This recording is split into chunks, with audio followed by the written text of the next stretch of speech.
Thank you for joining us for the program on Harnessing AI for Education. I'm Maran Sahami, the chair of the CS department at Stanford University. It's my distinct pleasure to introduce to you Sal Khan, who is our main speaker today. Sal is the founder and CEO of Khan Academy, as many of you know. It's a nonprofit organization with a mission to provide free world-class education to anyone, anywhere. And they've partnered with over 500 school districts and schools across the country to make that vision come true.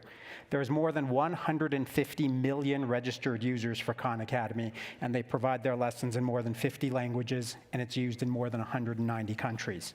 Sal is also the founder of the Khan Lab School in Mountain View, California, which is a nonprofit laboratory school, and also the co-founder of Schoolhouse World, a nonprofit that offers free tutoring over Zoom. If that weren't enough, he's also co-founder of Khan World School, a nonprofit new online high school. Sal's interest in education began while he was an undergraduate at MIT, where he started by developing math software for students with ADHD. And he was also a tutor for 4th and 7th graders in public schools. He taught MCAT prep and was actually designated as Teacher of the Year by a large national prep company. And he holds 3 degrees from MIT, and if that weren't enough, also an MBA from Harvard Business School. Without further ado, Sal Khan.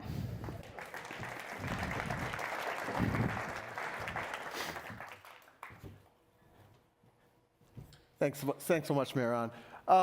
So I think a lot of y'all know a little bit about the context of how Khan Academy started, but I'll review it again because I think it's very relevant to this next stage, I think the journey that we're all going through with generative AI.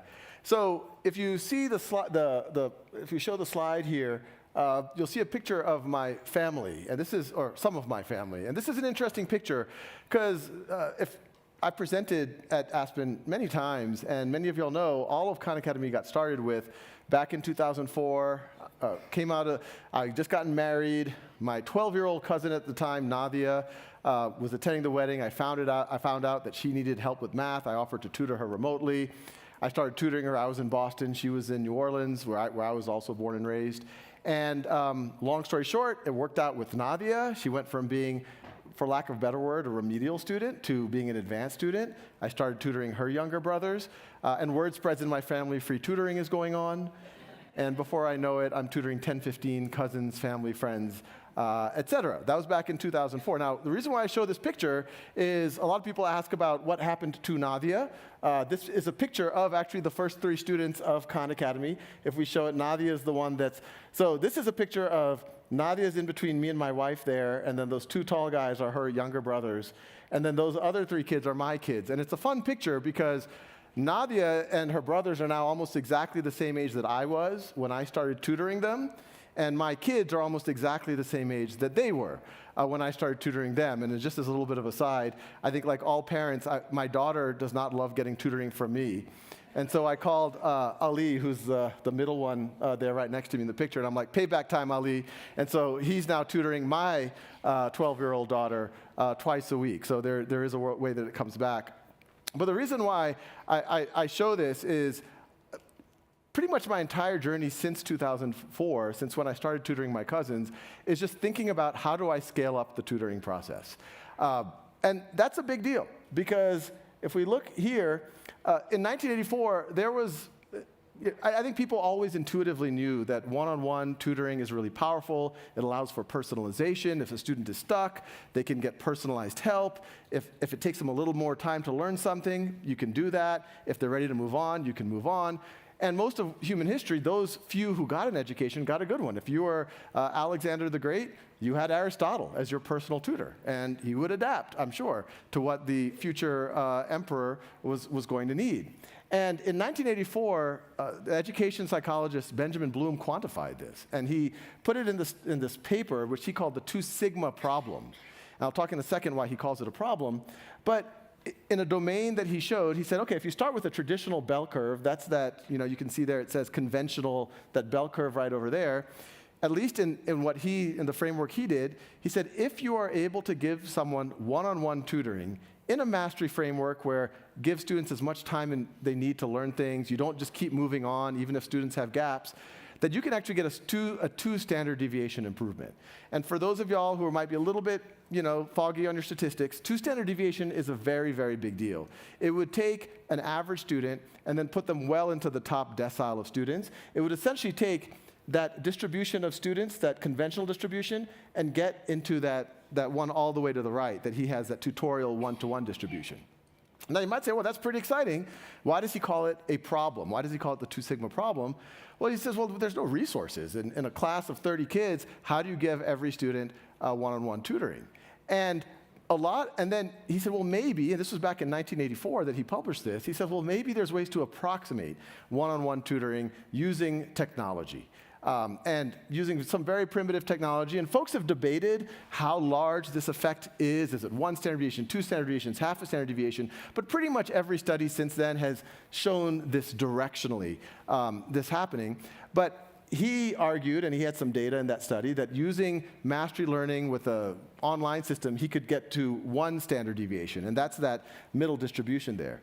And to a certain degree, my initial vector, line of attack, so to speak, for Khan Academy, as I'm tutoring 15 cousins, I started writing software for them so they can get practice at their own time and pace. A friend suggested I make YouTube videos, which a lot of folks associate with Khan Academy. Another way for me to further get a little bit closer to this ideal. And then since then, as y'all know, Khan Academy is now much more than me. We've, as was introduced, millions of folks are using us. We've had 50+ efficacy studies. And there's pretty good evidence that even before we even start to talk about generative AI, we're getting pretty close to that first distribution that Benjamin Bloom talked about, that mastery learning one, that 1 standard deviation, which even that's a pretty big deal. That would take someone who's in the 50th percentile well into the 85th, 86th percentile, something like that. And those studies, what's been exciting is they've all been saying the same things. The students are able to do about 30 to 60 minutes a week. They're growing by 30, 40% more than they otherwise would have. And what's been really exciting, literally in the last couple of weeks, before I even talk about generative AI, 2 things have happened. We have a series of studies with 200,000 students, and we just had our 2nd year. And one of the things with these large-scale education studies, it's always hard to understand how much of that is a correlation versus causality. But because we have 2 years of data now on the same students, we're able to compare the students to themselves. And what we're seeing is students who spent, for every hour extra they're spending this year relative to last year, they're growing by a 50th of a standard deviation per hour more, and for every hour less, their growth has slowed by a 50th of a standard deviation. And a 50th of a standard deviation doesn't sound like a lot, but that's per hour. And so you can imagine over a school year, if a student keeps up with it, they can easily start to do this. And that's a pretty, we think, airtight causal argument that just reinforces what Benjamin Bloom was trying to tell us back in 1984. The other thing that we wonder about is, okay, it's one thing to have the efficacy studies, but how do you actually get into a real mainstream school district and how to actually make it happen?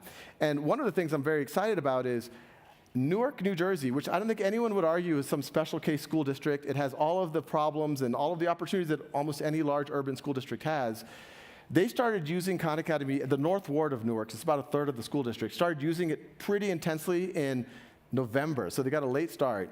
And as of last week when the school year ended, 70% of the North Ward of Newark, New Jersey has had usage that should get students at least to that first standard deviation. So hold us accountable. In the coming weeks or months, you should be hearing data, not just an efficacy study, but a whole-scale movement of a large urban school district, which you frankly haven't heard much of.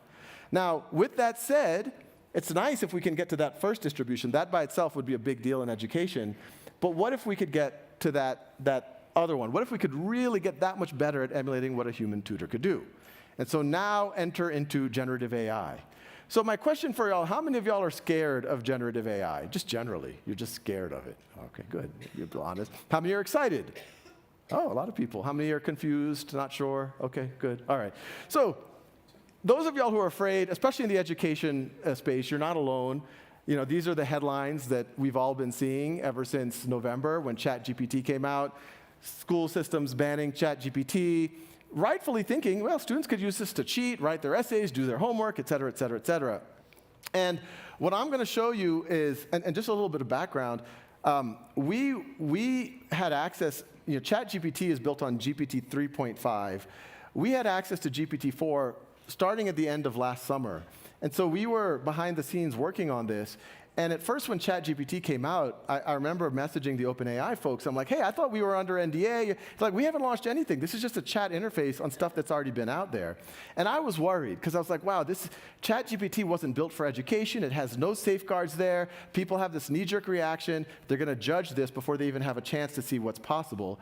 But then I'm actually, in hindsight, glad it happened, because it allowed people to process that even though ChatGPT was very imperfect, it still had a lot of opportunity, and they could kind of get through that first phase. And then when we were able to launch in March, and I'm going to show you what we launched, I think there was much more receptivity to thinking about, okay, can you solve the problem now around cheating? Can we use this for good?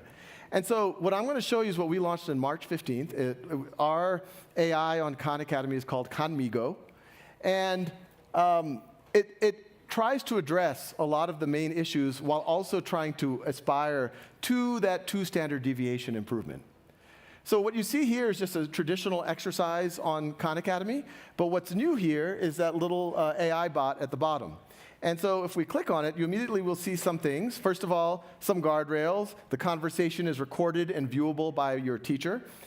But if the student says, tell me the answer, so say the student wants to cheat, says, as your friendly AI tutor, Khanmigo, I'm here to help you learn and understand the problem, not just give you the answer. Let's work on this. What do you think the next step should be to solve this equation? Let's say the student does it, but does it wrong. They distribute incorrectly. I see that you tried to simplify the equation, but I'm curious how you got to that answer, how you got to your step. Can you explain your thought process? Remember, we need to distribute the -2 to both the 9 and the 2m. So there's some very interesting things that are going on here. As you can see, not only is it actually able to diagnose the math error, and I won't claim that it's perfect, and this is something that we're continuing to work more and more on, and it actually even knows that it's imperfect. That's why it says, can you explain your reasoning, just to make sure that it got it right. But this is very different than what you see even if you were to go straight to ChatGPT or GPT-4. There's a lot of work to just get the AI working, and I'm happy to talk about that in the Q&A that we'll have in a few moments. The other thing is, y'all might notice that this is really acting like not even an average tutor, I would say an above average or a good tutor, where it's not just giving the answer, it's asking leading questions, it's doing pedagogically sound things like asking the student to explain their reasoning. And once the student explains the reasoning, that's where these that's where large language models are really powerful. It can actually understand what the student is saying. Now, other safeguards that are in place, I mentioned that it's monitored by parents and teachers, but also we have a second AI that's monitoring the conversation. And if the conversation goes anywhere shady, kids want to do self-harm or they're doing something hateful or misusing it, then parents and teachers are actively notified, and then the AI won't engage in that thread of the conversation. So once again, we're trying to mitigate the risks, but maximize the benefit, one of which is, hey, if we can scale what Sal did for Nadia to maybe many, many, many more folks. But it's not just in math. This is in computer programming. And as we all know, math we need to improve, but in most schools in the country, there isn't even someone who can teach computer programming. But here, I would argue that this is actually a better tutor than I am. And it's because it understands the code, it's infinitely patient. So here's an example where a student's trying to get the clouds to part. This is on Khan Academy. And they type one variable in there that makes the left cloud part, but then they're like, well, why is only the left cloud moving? And so this is, even when my kids ask me for help, it takes me a little while to figure out what their code is saying. It says, great observation. In your current code, you have that variable inside the draw function. To make the right cloud move as well, try adding a line of code inside the draw function that increments the right x variable. So it's helping me, not giving me the answer, not writing the code for me, but helping me. And if one of my kids came to me with the same problem, it would have taken me 5-10 minutes just to even understand what's going on there, much less be able to help them. And that's coming from someone who has a background, much less if you're in an environment where there aren't folks who can do that. But it can work on pretty much anything. Here, a student can say, why do I need to learn this? They're learning about the scale of molecules, and the AI can say, well, what do you care about? So once again, it's keeping it Socratic. And in this case, the student says, I want to be a professional athlete. And so the AI will say, awesome, as a professional athlete, understanding the science of sizes can help you appreciate how your body works at a cellular level, et cetera, et cetera, et cetera. So once again, answering some of the age-old questions that oftentimes will show up in a classroom. Now, it's one thing to see this demo, and this is live. Y'all can, in theory, have access to Conmigo today. But let's hear some real students in real schools, and it's no coincidence. I told you about Newark, New Jersey. We've been very impressed with what their leadership's been able to implement. So when we launched this in March, we said, hey, one of the first places we want to try this out is Newark, New Jersey. So let's hear from some of the students on what they think about Conmigo.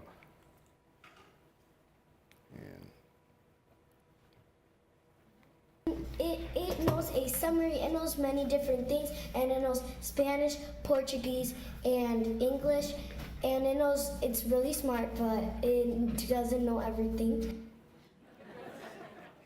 And here's another young man. It just helped me out with it. It didn't give me the answer, but it helped me out get the answer. I feel like it's like a tutor, you know, like a non-expense paid tutor. Like when you're on it, it doesn't like Audrey said, it doesn't give you the answers straight away, but it like guides you through. It's like guides you through the work to like make it more fun. It's like a little person sitting next to you, like telling you how to do the problem. So what I've just covered, and this is real kids in real classrooms that's starting to happen, and right now we have about 10,000 folks using it. This coming back to school, we can talk more about it, but it's going to start going into the tens of thousands, and I think by this time next year we're going to be talking about the hundreds of thousands of kids in real classrooms and real teachers using it. And I'll talk more about the teacher use case, which honestly could be just as powerful. But everything I've shown you so far about the tutor use case is kind of like what I was doing with Nadia, but we realized that there's things that you could do that even to some degree transcend what a good human tutor could do. Here's an activity we have on Conmigo where you can chat with literary characters. And so in this case, they want to talk to Eeyore the donkey. Oh, hello there. It's me, Eeyore. Not that anyone would notice. But since you're here, what would you like to talk about? Just remember on an AI simulation. And the student asks, why are you so pessimistic? And then let's see what Eeyore says. Well now, isn't that a question? I suppose it's just my nature, you see. Some donkeys are born with a sunny disposition. Others, well, we see the thistles more than the roses. But that's life, isn't it? We can't all be Tiggers bouncing about. Now, what about you? Do you find yourself more of a Tigger or an Eeyore in your own life? So once again, not only is it able to take on these personas, but it's able to drive the conversation. And just so you know, some of what's going on behind here, it actually is an expert in cognitive behavioral therapy as well. That just happens to be Eeyore. But you could talk to simulations of historic characters, et cetera, which we're already getting a lot of feedback is a really powerful way to dig into history, dig into literature, et cetera. We can also, students can practice debate with the AI. Here, a student is debating whether to cancel government debt, and the student can take one side of the debate. The AI can take the other side of the debate. And we've already gotten strong feedback, especially from high school students, that they love being able to debate in a safe environment, no fear of judgment. They can practice arguments. They can take both sides. It's helping them fine-tune their communication skills and makes them overall more confident. And we're also experimenting with the AI actually moderating debates between multiple students, which is going to be interesting as well. Now, this next thing I'm showing you, we haven't launched yet. It's going to come out hopefully in a few weeks. But it directly addresses the core fear around ChatGPT, which is it's going to undermine writing as a way for students to learn and to assess their understanding. That somehow it's going to undermine the term paper. What you see here is on the left-hand side, students can write an essay. And on the right-hand side, if any of y'all have used Google Docs, if you're collaborating with someone, it can highlight parts of your document and start these little back and forth threads where you can debate, hey, do we really want to use this word, or maybe we could argue this better. We are now doing essentially the same thing, but now any student has an AI on demand who's expert in what you're trying to write. So this is an example of a student, and this one's going to be specialized for writing your college essays. It's not going to write it for you, it's going to write it with you. But if the student asks for feedback, so here the student can first say, I want feedback on structure. It can highlight that. You start with a vivid scene to land the reader in your story. But then it makes sense to step back and tell the stories that happened to you. And then the student can keep chatting with it and say how. A student can look at their arguments. And here it highlighted and said, I would suggest giving a little bit more attention to how exactly Steve inspired you and changed your life. And so once again, this is, I think, a major leveler of the playing field. Many folks know college admissions. Folks can pay thousands of dollars for consultants, coaches to give feedback. If you go to a good private school, you're going to get a better guidance counselor to help you out here. Now every student can essentially have expert coaching around their essay. And there's another really interesting dimension on this, is we're going to make this possible so that any teacher can assign written activities through Conmigo. Student can come here, work on their work with Conmigo, and then Conmigo can report back to the teacher, not just on the final output, but also the process of how they got there. And we think that's going to be a major way of essentially undermining cheating. If someone just went to ChatGPT and had it write something and just copied and pasted it, Conmigo will tell the teachers, like, I wanted to work with him, but he just copy and pasted something. We should double check what this is. Or maybe, if you want to, I can quiz them and see if they understand what they just wrote. But the directive to most students is like, no, work with the AI. This AI is going to help you with the essay writing process. Create an outline, build your arguments, get your data, and then make a solid argument. Now, everything I've talked about so far has been students, equally powerful for teachers. So this is a history exercise on Khan Academy, and like we said before, if a student does it, if we start on student mode, and we'll click on Conmigo there. So we start in student mode. If we say tell me the answer, the AI once again will not tell the answer. But then this is a teacher's account.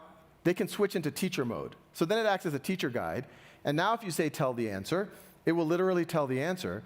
But even more, teachers can say, can I develop a lesson hook around this? Can I create a lesson plan? Can you make it relevant to my students, to my city, to the sports they care about, whatever? And so now it can help create lesson plans. And this is a really, really big deal. Teachers right now spend 10, 15, 20 hours a week grading papers, writing progress reports, doing lesson planning. If we can use AI to turn that 15 hours a week into an hour and a half a week, more energy for teachers for themselves. We know that burnout's a big problem right now, and a lot more time for their students. And you're going to have better, more engaging lessons, because this is like having a really powerful teaching assistant. And once again, you can hear it from me, but we can also hear from some of the teachers in Newark. The buy-in is so important. Like, student engagement is the key to education. So if the students are able to ask the personalized questions and gives an answer that's relevant to them, they're going to feel more empowered to do the work and feel inspired to, try to learn these things that otherwise they might say, what's the point? I think Khan Academy is kind of, leading us through that safe path of, let's support the kids, let's manage it, let's control it, let's monitor it and make it safe so that then we can, allow the educational world to look at how can this really impact education and how can it make it better. So, as you can imagine, it's probably obvious that, in the AI debates that are going on of like, should we be afraid of it, should we be excited about it, at least in the education lane. I am worried about what's going to happen for authoritarian governments monitoring their people with generative AI. I am worried about what fraud and phishing attacks are going to look like with generative AI. But at least in the education lane, I've never been more optimistic. I think we can actually now talk about the 2 sigma problem as an actual 2 sigma opportunity.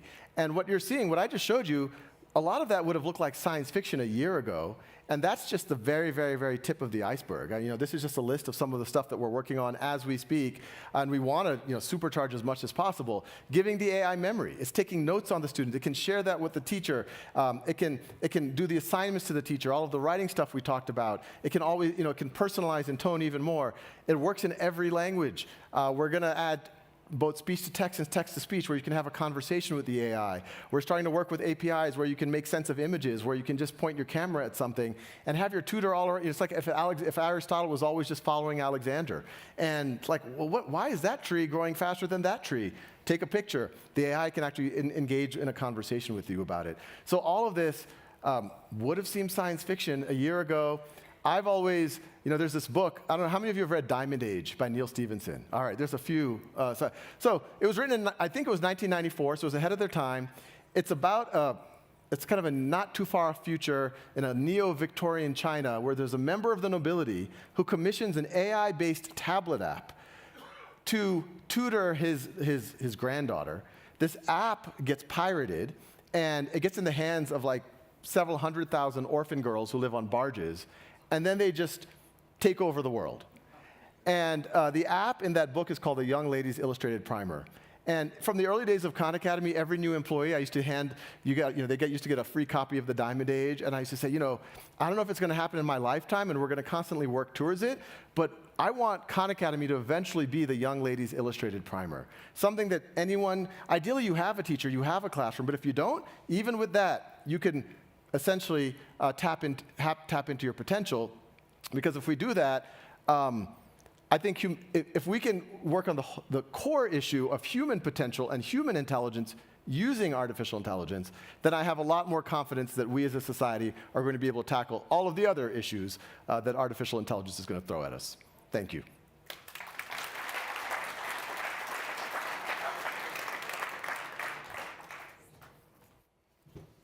Great, that's fantastic work. We're going to have a few questions, and then we'll open it up to the audience in just a little bit. But I wanted to start off on a historical note, actually. So I was, reviewed or read your book, The One World Schoolhouse, years ago. It's about 10 years old now, and looked over it again on the plane on the way here. And so I wanted to start with this historical note. One of the things you recount in this book is a story of Andor sending you text messages from here saying that Bill Gates was talking about you on stage. And so if you think about, where you were, that would have been, what, like 14 years ago, something like that? That was 2000, it was summer of 2010. It was at Aspen Ideas, so it's 13 years ago. So when you think about that evolution, what were the values when you started Khan Academy? So you told the story about Nadia, your cousin. What were the values that when you got inspired to do this were the things that were important to you, that when you thought about what this could be, and how has that played out in the last decade? In hindsight, and it is in hindsight, because you oftentimes say, well, should we still be doing this or that? I think there's a couple. I think it was a blessing that it started with me working with my cousins. It kind of lowered the stress of doing it, and it allowed me to be myself in the videos. And I think, in hindsight, all the teachers that you always connected with are the ones that brought their lives into the classroom, told you when they were stressed, told you if they were not feeling good, or cracked some eccentric jokes. And I think that personality, that humanity that was in the early Khan Academy, that's something that I've really held on to, and sometimes frustrated other team members, because sometimes it's sometimes hard to scale that. But that is one value that, look, at the end of the day, there's a lot of folks who can create education resources and textbooks, and we all know, but they all feel dead in a certain way. And usually because they're made by group committees of experts, all of them who are afraid to actually show vulnerability. They want to check off standards, and we check off standards too, but it's more that we give the intuition, that people feel connected to it, they feel de-stressed, that every now and then they might chuckle while experiencing Khan Academy, whether it's a video or not.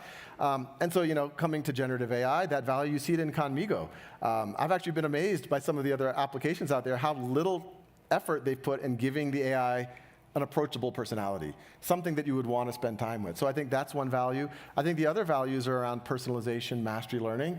10 years ago, 15 years ago, when we used to say, like, hey, no one should be giving lectures anymore, it was like sacrilege. And this notion that if a student hasn't learned the material yet, they should get more chances to learn the material.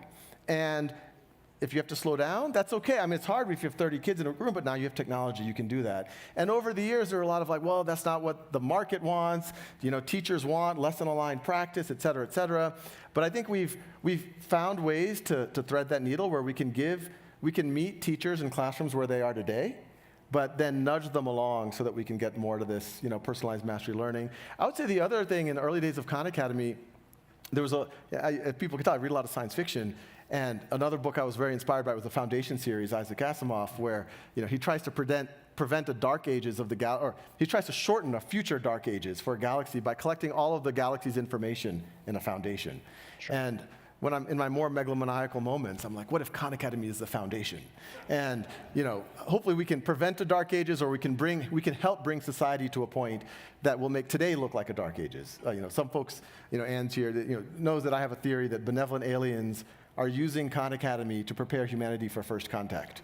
And actually, that Bill Gates story that you mentioned, that was one of my key data points. I'm like, there's no way that this happens without benevolent alien intervention.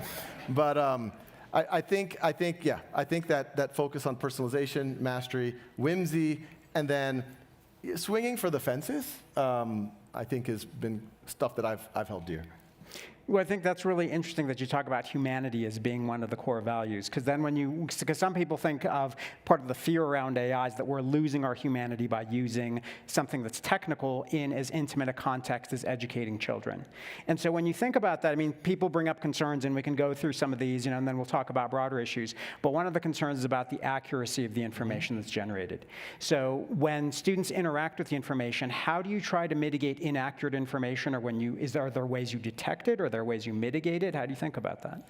Yes. So it's, the way generative AI is working, I think most folks are familiar with this. Left to their own devices, they can hallucinate. That is literally the technical term for when they'll make up things. There's certain things that they're more likely to make up than others. Like if you were to ask them for a URL, they'll oftentimes, if just the raw AI, it'll just make up a URL, or sometimes data and things like that. So we've been working very hard to mitigate that pretty dramatically. One, GPT-4 is dramatically better than GPT-3, so the models are getting better and better themselves. We were involved in some of the fine-tuned training of the underlying model around some of these math and these tutoring use cases. But then above and beyond that, on our layer, one, many of the interactions you saw, they're anchored on Khan Academy content, whether it's an exercise or a video. And the exercises behind the scenes actually have the solution there. So to some degree, we're giving a teacher's guide to the AI as well. So that lowers the error rate pretty significantly. And then we also introduced, and this was a researcher at OpenAI who encouraged this, and it is amazing how strong a metaphor it is between the human mind and the AI, which is, if I'm tutoring you, and you've just done a pretty complicated algebraic problem, I won't immediately start talking. If I immediately start talking, I'll probably make a mistake. What I will probably do as a good tutor is say, let's see, how would I have approached that problem? I got something different than you. Like that's what a good human tutor would do. Sure. And so we said, well, what if we let the AI do the same thing? So we kind of this notion of an AI thought, which is if there's any math, especially, because that's where math it's infamously not good at, it first decides what it thinks would have been reasonable responses from the student. Then it uses that to compare to what the student said. And if it's different, it won't outright say, I'm right, you're wrong. It's saying, I got something different than you. Can you explain your reasoning? And then, which is pedagogically the right thing to do. That's what a good tutor would do. And then when the student explains the reasoning, the AI, 9 times out of 10, the AI is right. And the AI says, that second step, think about why you did that. But 1 time out of 10, if the AI is wrong, it's like, oh, you got me. You actually did do it right. And it's actually humble about that. And it's one of these weird things where we've actually gotten feedback from students that they really like that. They really like that it almost makes it feel more human than not. So that's that. But when you use it in, let's say, less anchored contexts, and we do have a few less anchored contexts I just showed in that demo, I think it's really important for students to just have digital literacy about it. And I always point out, this is not a new notion. If you were to just go do a web search right now, the first 5 things you're going to see are ads that no one has really vetted for accuracy. And then the next 5 things you're going to see are people who are just good at search engine optimization and not necessarily the most valid. And then if you go onto social media or you go to YouTube, then those large language model AIs, they are all optimized around giving you the thing that's most likely for you to watch more ads or stick around longer. And unfortunately, those are the things that tend to be triggering. Those are the things that lower your self-esteem. Those are the things that often have intentional misinformation. So this problem already exists. I won't say that it clearly exists also with the AI, but I actually am more hopeful about being able to mitigate them on AI than being able to than what's going on in social media and other things. Well, it's an interesting guardrail that you talk about, because most people, if they had an experience with something like ChatGPT, they were kind of doing unstructured or unbounded sort of information tests, right? And there was this series of articles in the New York Times from Kevin Roose where he's just like pushing it until it goes to this place where it's telling him to leave his wife and all these kinds of things, which hopefully doesn't happen with fourth graders. But what I'm wondering, it sounds like you're saying on the back end, you've created a guardrail or a constraint to say, we're talking about this lesson. What happens if the student tries to go off lesson? Do you just not allow that to happen? So, and we've done a lot of experimenting and prompting to try to let the student go enough off, but still bring them back. So if they're doing it while they're doing a video or an exercise, a student can say, why does this matter? Why is this relevant? You might end up talking about football a little bit, but it will try to bring you back. But we have the view that, look, if a student is genuinely curious about how this might connect to that and that stimulates another, we should entertain that type of curiosity. In fact, the current school system doesn't afford space for that. Now a curious student, they can keep asking why, when, how. I mean, that's part of the beauty of it. But yes, we do try to keep bringing it back. And if it does what a thoughtful tutor or teacher would do, if the student just does something non sequitur or clearly is just goofing around, the AI would say, come on, let's be serious, and let's come back to the subject. Interesting. So it sounds like there's some engineering that's going on that's specific to the educational context. So I want to hit on the point that I imagine is on a bunch of people's mind, which is kind of the biggie, and you alluded to it, which is around the use of generative AI for cheating in education. And just some of the stats recently, there was a survey by study.com, found that 25% of teachers reported that they'd already found students cheating with using ChatGPT. Turnitin, which is a site basically that does plagiarism detection, said that close to 10% of submissions had at least 20% of the writing was AI, and about 3.5% were 80% to 100% AI. So when you think about, these are kind of the darker reaches, right, of thinking about the use of generative AI. How do you think about that, both in terms of the context of Khan Academy, but also in the broader context of education generally? Yeah, it's a real thing. So I think out the gate, if let's put Khanmigo aside for a second. If I was running a university or a school, K-12 school, ChatGPT has forced the issue of either you're going to create assignments where you say, go ahead, use ChatGPT, but now I expect more of it. I want you to create a prototype, whatever. And Ethan Malik at UPenn has been talking a lot about doing things like that. And that works for Wharton students or whatever. Or do a lot more in class. Like, hey, we're going to use this class right now. You have an hour? Right. And turn it in. And unfortunately, that does lose the traditional, hey, you have a week or two that we all grew up with. Go write your paper, write an essay, write a book report type of thing. And that's what we were trying to solve with what I showed earlier today, which is, what if students can do that within a safe environment? And what the teacher gets to report on is not just the finished product, but can actually talk to the AI about the process that got them there. And the teacher can also look at the audit trail of how the student did it, what was the whole conversation with the AI, and if the essay just shows up there, both the teacher and the AI can be suspicious about it, and either say, no, I want you to do the process with the AI. You can't just copy and paste something, or even, you can quiz that student about it, et cetera. And then, not only does that help mitigate cheating, but students can get multiple rounds of feedback before they even turn something in, which is good. That's mastery learning. It's very hard to do traditionally. It's very expensive. And then teachers, God bless them. You could imagine if you teach 3 English classes, each of them just submitted 30 essays on whatever on the Scarlet Letter. That's pretty mind-numbing work to read like 90 essays by 7th graders on the Scarlet Letter. The AI can give you a first pass. I won't say it'll grade for you, but it'll give you a first pass, but you can work and create a rubric with the AI, and it's very good at that, and then have the AI apply that rubric to the student's work, and then teachers are going to be able to save a lot of time and actually probably give much more consistent feedback and grading. Sure. This brings up an interesting point because there's a couple questions I'm going to skip over in the interest of time, but when you mentioned thinking about having the AI work in tandem with the teacher for some sort of assessment.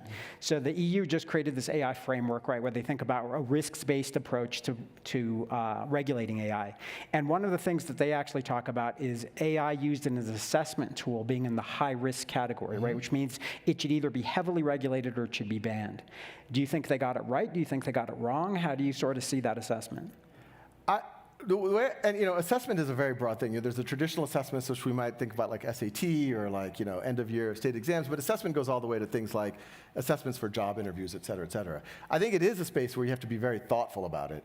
I definitely don't think you should ban it because assessments are already biased, and depending on what type of assessment you look at, and they're actually very hard to audit, the bias in them.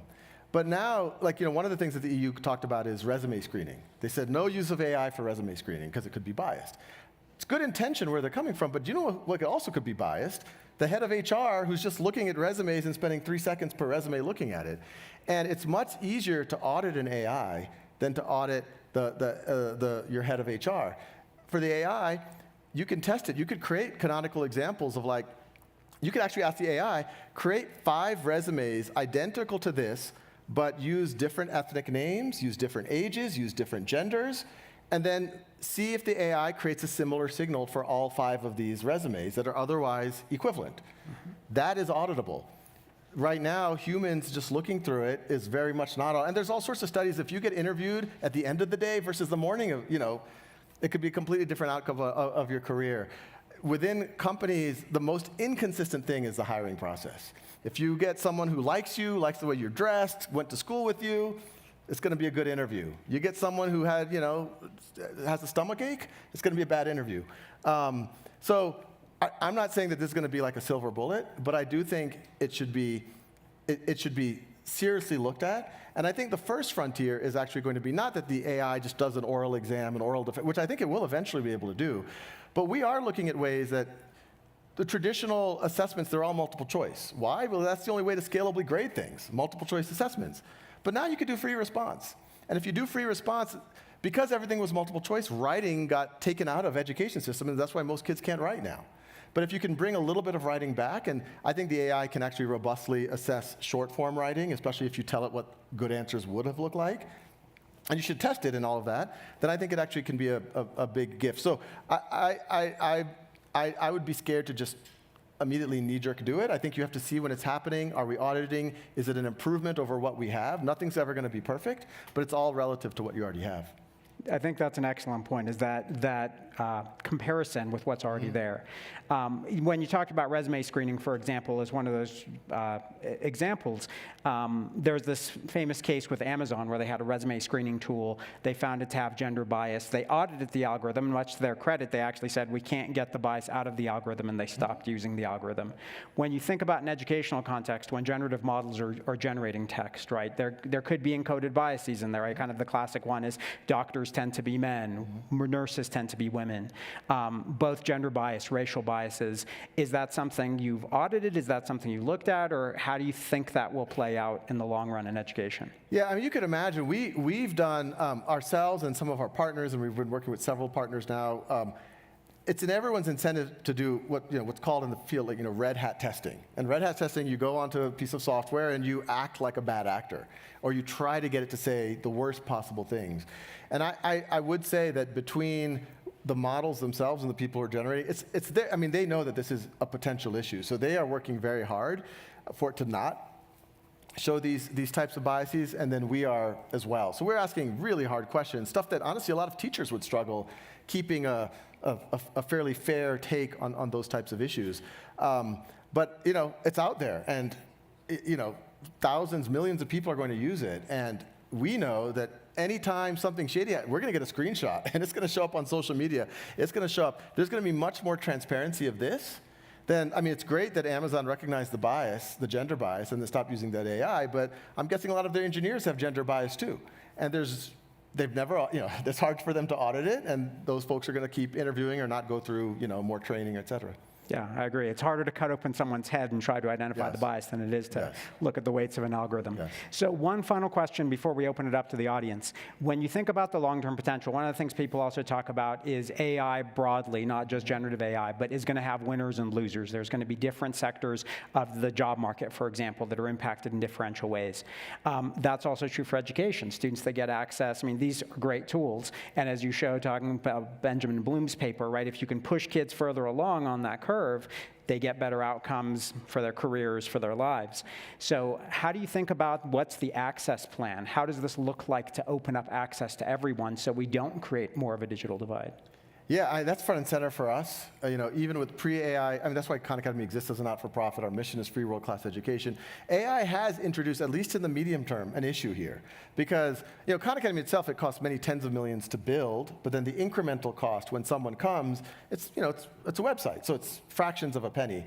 Generative AI, not only does it cost tens of millions of dollars to build, but the token, for those of you who don't know, I mean, each of these requests that you see, they're going to like thousands of like state-of-the-art NVIDIA processors and then coming back. It is very computationally intensive. And so just the cost of computation is on the order of, let's call it $10 per user per month. And so that's a further barrier. So, before you had to get internet access, you had to get a device, you had to have a context that could support you in doing that. And now generative AI is going to cost another $10 per student per year. Now, I would make an argument, even in the near term, even at that cost, New York City spends $40,000 per student per year. Even the lower funding states spend about $10,000 per student per year. Arguably at least a fifth to a third of that's on math education. And if this can actually move you a standard deviation or two, where all else has failed, it's probably worth it. But on top of that, we think that the costs are going to come down pretty dramatically. The cost of GPT 3.5 have come down by a factor of 20 over the last year. So we are definitely nagging the various people who create these various models about when their costs can come down. So if a year from now, I'm hoping that we're talking about it so it's almost free. And then and then it's just about getting it in the hands. And honestly, at that point, I think it's just going to be teachers want to use it, district leaders want to use it. I think what honestly is where we've seen the biggest frictions has been in, I would call it kind of the district regulatory environment, where they create these well-intentioned internal regulations around student privacy and this and that, but then it unintentionally makes it very hard to adopt certain technologies, even though they know, oh wait, the way you're using it is fine, that's good, but they've already put that thing in place. And so that's why, once again, people have to be very careful about the regulations. Sure. And it seems like there's lots of opportunities there for public-private partnerships. Yeah. We want to open it up, too, to questions from the audience. I imagine there's a lot. First hand up there in the ideas cap, blue shirt. First of all, thank you. Brilliant, brilliant what you've done, and congratulations. 2 questions, if I may. The interactive portion where the AI queries the student, does that have to be programmed, or is a lot of that part of the large language model? And the second question is, what about AI for the softer skills like athletics, dance, art? Fascinating. So on the first one, I mean, that's the, I mean, what I call is the magic of what the generative AI we're now seeing. I honestly didn't think it was going to happen in my lifetime, and it's happening now, and it's accelerating. And so what we do on our side is we give it the instructions. We tell it, like, you're a tutor like this. You're whimsical. You're fun. We've even used some examples from movies of you are a tutor like this person. And if a student, you don't give the answer, and never tell a student they're wrong. Ask them to explain the reasoning. So we give that level of constraint, but you give it that, and then it's able to dynamically, be somewhat creative in how it engages. In terms of the non-academic, so we already do have activities. We have one that's a career and academic coach where it can have a conversation with a student. A student can say, help me, how do I get over procrastination? Or how can I get over test-taking anxiety? And we're working with some leading education psychologists around best practices, cognitive behavioral therapy, et cetera, and it runs the intervention the way that you would do it. So I was just showing a demo earlier today about the procrastination one, and it says, okay, so tell us about things that you don't procrastinate, and tell us about things that you do procrastinate. And you answer, and it's like, okay, so what's different? And so it really does a kind of a science-based intervention with you. So we have stuff like that. It has stuff like guidance counselor type stuff. We've been talking to folks like Angela Duckworth around around character and social emotional learning, and how can you develop those things? What's interesting about dance or athletics, right now we don't, maybe certain quasi-academic portions of it we can handle, but even though they're called large language models, there are already APIs out that we're experimenting with that have both language and visual combined. So you can pass an image to it and have a conversation about the image. And not only, it can understand the image. You can give it a drawing. Someone drew a picture of an anvil from just a hand-drawn thing, and then there's a lever here that's like this, and then there's a little weight here, and then there's a bell. It's just hand-drawn. It's just we would draw it on a napkin. And you ask the AI, what's in the picture, and they're like, oh, it looks like there's an anvil with a lever, and there's a bowling ball, and there's a belt. But then you can say, what happens if I cut the rope? And it'll say, oh, well, then the lever's going to fall down, hit the lever. The other side of the lever is the bowling ball is going to hit the bell, and the bell's going to ring. So that exists today. And so it's all about putting that in a context that's actually useful for people. And so I could imagine, one, students just doing their work. It can actually see the students' work and make sense of whether they're doing that properly. I can imagine, and this is probably 6 months to a year out, not far, where we can ask students to draw how they're feeling and talk. The AI can have a conversation about that. We can have a student take a video of themselves dancing or trying to, taking free throws, and it gives them feedback, potentially. We haven't tried that out, but it does not sound implausible anymore. Another question. Way in the back over there.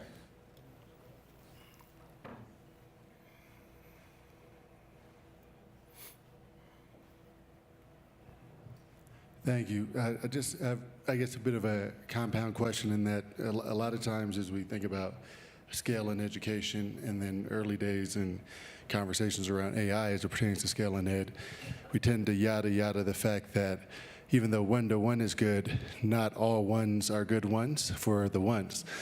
So, that speaks to differentiation, that speaks to cultural alignment and relevance, speaks to any number of things, right?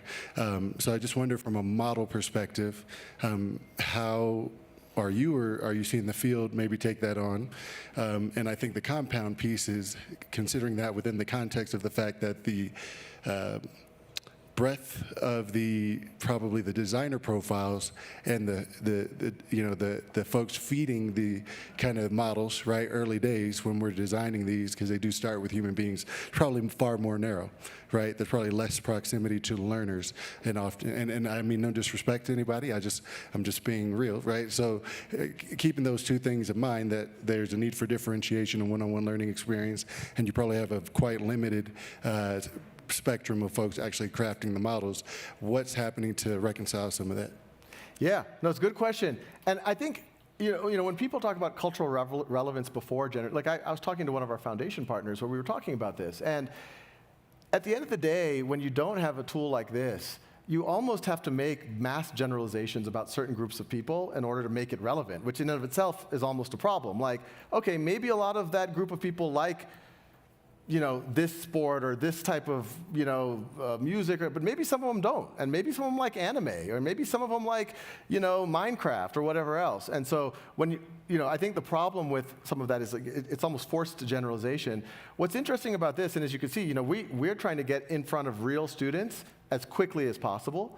And we're, Khan Academy is always over-anchored on, the reason why we're free world-class education, obviously we want to be used by everyone. It's great if Bill Gates' kids are using us, et cetera, but that's a signal that even people who can afford other things are still using it. But the reason why we're free is we want to reach students who are historically under-resourced, kids in Title I schools, kids that are underrepresented. And so that's why all of the districts that we work with, they overrepresent Title I schools in the country. They overrepresent African American and Latino students. And then, a lot of these prompting we're doing alongside these students and these teachers. So yes, we have a team, and it's a reasonably diverse team, but even more importantly, we're embedded in places like Newark, New Jersey, working with those teachers, getting direct feedback. And then the AI itself is interesting. So, one of the things we want to add is memory, and part of the memory is the AI itself taking notes on what resonates with that particular student. And so if that student says, hey, I speak Spanish at home, could we do this in kind of a mix of Spanish and English? It'll remember that. And it can speak literally every mainstream language and some non-mainstream languages. It can speak, and it can speak it in any tone that the student connects with. My daughter, I thought she was just playing around, and she asked it to speak in Gen Z slang. And at first I'm like, she's messing around, but it actually engaged her dramatically more when it spoke to her in that way. And so if we have memory and it always does that, then I think we can connect more. I mean, you could see when the student said, why do I need to learn this? It didn't assume anything about the student. It says, well, what do you care about? And so it's giving the student the respect. I'm not just going to assume because you're a 12-year-old boy from this community that you like that, which is honestly a lot of what some education materials. It says, I'm going to ask you as a human being, what do you care about? And then I'm going to try to make that relevant to that. Well, we're a little over time, but we'll take one more question just because it seems like there's a huge amount of interest.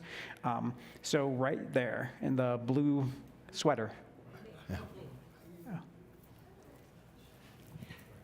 Hi, this is my question.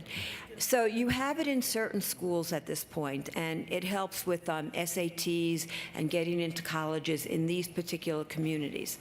So let's say you have, like I have 8 grandchildren living in different areas, New York, Brooklyn, those are all in private schools. But then I have Chappaqua, which is a great school system. So is my grandson who's looking at colleges right now, is he at a disadvantage because you're not there? And how do I get you there if he is disadvantaged? Our goal is we want to be in as many communities as possible, especially in disadvantaged communities ASAP. I have no doubt that many folks here, you're going to be able to go tomorrow and get a Conmigo account for you and for everyone in your family. And it is a powerful tool. And if we don't get in the hands of more kids, you're going to just have growing gaps.